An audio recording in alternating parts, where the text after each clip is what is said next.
Hello friend, इस video lecture में आप सभी का स्वागत है। उम्मीद है आप लोग खैरियत से होंगे।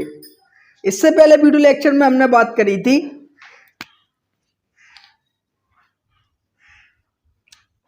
KMnO4 के विरचन की, यानी KMnO4 को हम कैसे प्राप्त करते हैं। इस वीडियो लेक्चर में हम बात करेंगे इसके रासायनिक गुण की, KMnO4 के। तो सबसे पहले हमारा पॉइंट, ताप का प्रभाव, यानी जो आपका टेम्परेचर होता है, ताप होता है, उसका क्या प्रभाव पड़ता है KMnO4 पे। KMnO4 का आपको नाम पता है, पोटेशियम परमैंगनेट। गर्म करने पर ये potassium manganate manganese dioxide MnO2 होता है, अब गठित हो जाता है और ऑक्सीजन गैस मुक्त करता है। जब हम पोटेशियम परमैंगनेट को गर्म करते हैं तो हमने ले लिया पोटेशियम परमैंगनेट KMnO4, इसको हम क्या कर रहे हैं, गरम। तो पोटेशियम परमैंगनेट को गर्म करने पर हमें पोटेशियम मैंगनेट प्राप्त होता है। पोटेशियम मैंगनेट का फॉर्मूला होता है K2MnO4। अब हम देखें, हमारे पास K तो एक है, लेकिन यहाँ पर K कितने हैं, 2 हैं। तो इसलिए हमें पोटेशियम परमैंगनेट के कितने अणु लेने पड़ेंगे, 2। और क्या प्राप्त होता है, मैंगनीज ऑक्साइड प्लस MnO2 और ऑक्सीजन गैस मुक्त करता है। अब जितने ऑक्सीजन के अणु बचे होंगे उतने जितने ऑक्सीजन बचे होंगे उतने के निकल जाएंगे, आपके ऑक्सीजन गैस के अणु निकल जाएंगे। अब हम इधर उधर काउंट कर लेते हैं, ऑक्सीजन कितनी है। इधर हमारी ऑक्सीजन 4 और 2 कितनी है, 6 है। और इधर ऑक्सीजन कितनी है, टोटल 8। तो इधर कितनी एक्स्ट्रा है, 2। तो एक अणु किसका निकल जाएगा, ऑक्सीजन गैस का। ये आपको रिएक्शन याद होनी चाहिए। जब हम ताप का प्रभाव किस पर, पोटेशियम परमैंगनेट पर, जब हम पोटेशियम परमैंगनेट को क्या करते हैं, गर्म करते हैं, तो ये हमें पोटेशियम मैंगनेट देता है, मैंगनीज डाइऑक्साइड देता है और क्या देता है, ऑक्सीजन गैस। इसके बाद बात करेंगे हम ऑक्सीकारक गुण। जो आपका पोटेशियम परमैंगनेट है, ये एक प्रबल ऑक्सीकारक है। ये तीनों माध्यमों में ऑक्सीजन देता है। माध्यम 3 होते हैं, एक आपका अम्लीय माध्यम होता है, एक क्षारीय होता है, एक उदासीन। तो जो आपका पोटेशियम परमैंगनेट है, ये तीनों माध्यमों में अभिक्रिया देता है। उदासीन माध्यम में ये क्या है, आपका पोटेशियम परमैंगनेट जल के होता है, उदासीन होता है। तो जल के साथ रिएक्शन करके कितने नवजात ऑक्सीजन देता है, ये 3। तो ये आपको बात याद रखनी है, ये क्या है, नवजात ऑक्सीजन। और रिएक्शन याद रखनी है तीनों माध्यम की। तो उदासीन माध्यम में ये जल के साथ रिएक्शन करके कितने नवजात ऑक्सीजन देता है, 3। नवजात ऑक्सीजन की पहचान क्या होती है, अभी अभी जन्म हुआ है, जो ब्रैकेट के अंदर ऐसे करके बंद होते हैं, उन्हें क्या बोलते हैं हम, नवजात ऑक्सीजन। क्षारीय माध्यम में ये 1 नवजात ऑक्सीजन देता है, कितने देता है, 1। तो आपको ऑब्जेक्टिव टाइप MCQ में भी क्वेश्चन आ सकता है, पोटेशियम परमैंगनेट उदासीन माध्यम में कितना ऑक्सीजन देता है, 3। क्षारीय माध्यम में 1। और अम्लीय माध्यम की बात करें तो अम्लीय माध्यम की भी आपको रिएक्शन याद होनी चाहिए। अम्लीय माध्यम में कितने नवजात ऑक्सीजन देता है, 5। अम्लीय माध्यम में कितने ऑक्सीजन देता है, 5। तो ये रिएक्शन आपको याद होनी चाहिए। अब ये अम्लीय माध्यम में कितना ऑक्सीजन देता है, 5 ऑक्सीजन देता है। इसका आप स्क्रीनशॉट ले लें। इसके बाद हम जो पोटेशियम परमैंगनेट है, इसके ऑक्सीकारक गुण है, उनकी कुछ रिएक्शनों की बात करते हैं। जब तक आप इसका स्क्रीनशॉट ले लें। अब हम अम्लीय माध्यम का एक एग्जाम्पल करते हैं। तो हमारा क्वेश्चन है, ये अम्लीय माध्यम में हाइड्रोजन सल्फाइड को सल्फर में ऑक्सीकृत कर देता है। तो आपको पता है जो KMnO4 है, आपका एक प्रबल ऑक्सीकारक है, तीनों माध्यम में रिएक्शन देता है, अम्लीय माध्यम में भी, क्षारीय माध्यम में भी, उदासीन माध्यम में। अब जो जिस माध्यम में क्वेश्चन में लिख कर आए, उस माध्यम का आपको क्या करना पड़ेगा, समीकरण लिखना पड़ेगा। फिर उसके बाद क्या करना है, मैं आपको बताता हूँ। तो यहाँ पर अम्लीय माध्यम में कर रहा है, किस में कर रहा है, अम्लीय माध्यम। ये अम्लीय माध्यम में हाइड्रोजन सल्फाइड को, हाइड्रोजन सल्फाइड क्या होता है, H2S को सल्फर S, तो ये करता है अम्लीय माध्यम में जो H2S होता है, उससे सल्फर को क्या कर देता है, अलग कर देता है। तो अम्लीय माध्यम में, तो अम्लीय माध्यम की सबसे पहले आपको रिएक्शन लिखनी है, जो मैंने लिख ली है यहाँ पर। तो अम्लीय माध्यम की रिएक्शन लिखने के बाद हाइड्रोजन सल्फाइड ले लेना है। अब हाइड्रोजन सल्फाइड से S को अलग करने के लिए हमें कितने ऑक्सीजन की आवश्यकता होगी, हमें केवल 1 की होगी। तो हमारे एक ऑक्सीजन आएगा, और सल्फर को हटाएगा, और सल्फर की जगह कौन लग जाएगा, ऑक्सीजन, और सल्फर की हो जाएगी अलग, सल्फर की हो जाएगी ऑक्सीकृत हो जाएगी आपकी। तो हमारा क्या बन जाएगा, H2O प्लस सल्फर। इतनी बात समझ में आ गई। तो हमारा क्या हुआ, हमारा ऑक्सीजन ने क्या करा, सल्फर को ऑक्सीकृत कर दिया, और सल्फर का स्थान किसने ले लिया, ऑक्सीजन।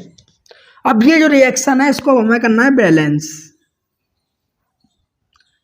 ये रिएक्शन नीचे हम जब तक नहीं उतार सकते जब तक कि दोनों और नवजात ऑक्सीजन बराबर नहीं हो। अगर इधर 5 है तो इधर भी कितने होने चाहिए, 5, यानी दोनों तरफ इक्वल होने चाहिए। कहने का मतलब ये है। तो इधर भी हमें क्या करना पड़ेंगे, ऑक्सीजन 5 करना पड़ेंगे। तो हमने क्या करा, इस पूरे समीकरण में 5 का गुणा कर दिया। कितने गुणा कर दिया, 5 का। तो ऑक्सीजन कितने आएंगे, 5। इसके बाद आपको कुछ नहीं करना, इस साइड वालों को इधर उतार लेना है और इस साइड वालों को इधर उतार लेना है। तो यहाँ पर 2KMnO4 है, आपने 2KMnO4 उतार लिया।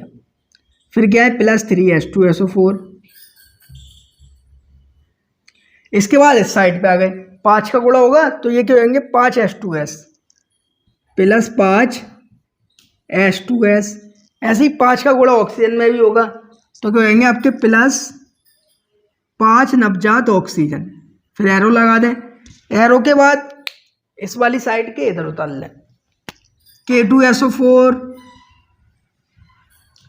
Plus 2MnSO4 plus 3H2O plus 5 नवजात ऑक्सीजन। इसके बाद नीचे आ जाए, इसमें भी 5 का गुणा होगा, प्लस 5H2O प्लस 5S और 5 के S। इतना करने के बाद ये देख लें, इधर वाली साइड पे कुछ एक से तो नहीं है, अगर एक से हो तो उनको जोड़ लें, ठीक है। और अगर इधर 100 हो, इधर 100 हो, और इधर 100 हो, इधर 100 हो कोई कंपाउंड, और इधर 100 हो, तो उन दोनों को एक तरफ कर लें और जोड़ के या घटा के लिख लें। तो यहाँ देखें, यहाँ पर KMnO4 है, इधर KMnO4 नहीं है, इधर H2SO4 है, इधर H2SO4 नहीं है, इधर H2S है, इधर H2S नहीं है।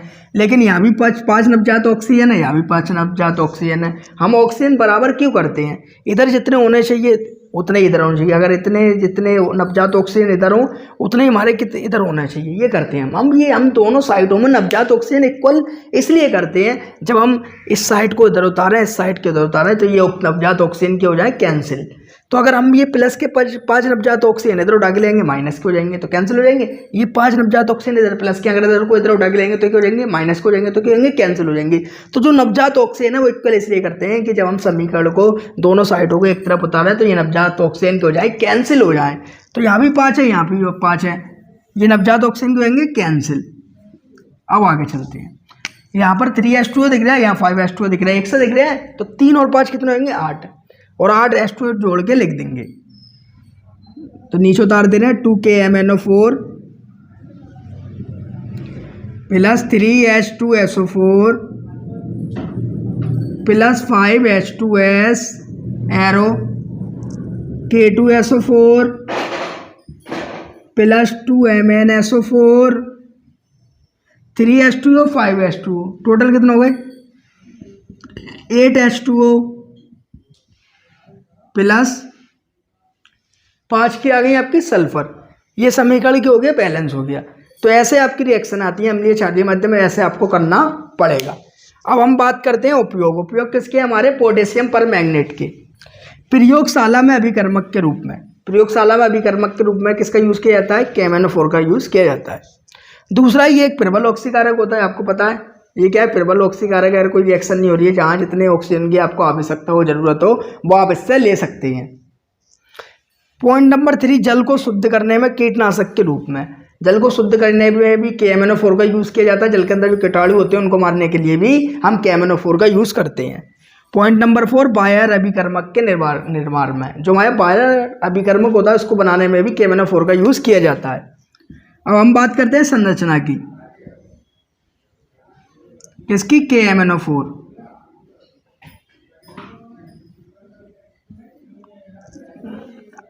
हम बात करते हैं KMnO4 की संरचना की।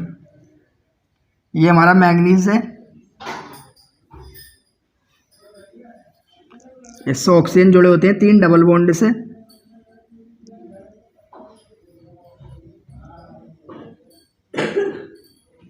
और K प्लस बाहर होता है। ये किसकी संरचना होती है हमारी KMnO4 की। तो पोटेशियम परमैंगनेट की ये होती है आपकी संरचना। तो हमने टॉपिक शुरू करा था कहाँ से, पोटेशियम परमैंगनेट को बनाने की विधि से। फिर उसके बाद हमने इसके भौतिक गुण पढ़े और इस वीडियो लेक्चर में हमने रासायनिक गुण की बात करी, उपयोग की बात करी और इसकी संरचना की बात करी। ये आपका जो हमारा चैप्टर शुरू हुआ था D block and F block के तत्व, डी ब्लॉक यहाँ से आपका खत्म हुआ। अब जो आपकी न्यू वीडियो आएगी उसमें हम बात करेंगे एफ ब्लॉक की, और एफ ब्लॉक की में जो श्रेणियाँ होती हैं उनकी ही बात करेंगे। इसका आप स्क्रीनशॉट ले लें। उम्मीद है आपको वीडियो अच्छी लगी होगी। वीडियो अच्छी लगी तो वीडियो को लाइक करें और हमारे चैनल को सब्सक्राइब करना ना भूलें। फिर मिलते हैं किसी और वीडियो में। Thank you watching the video.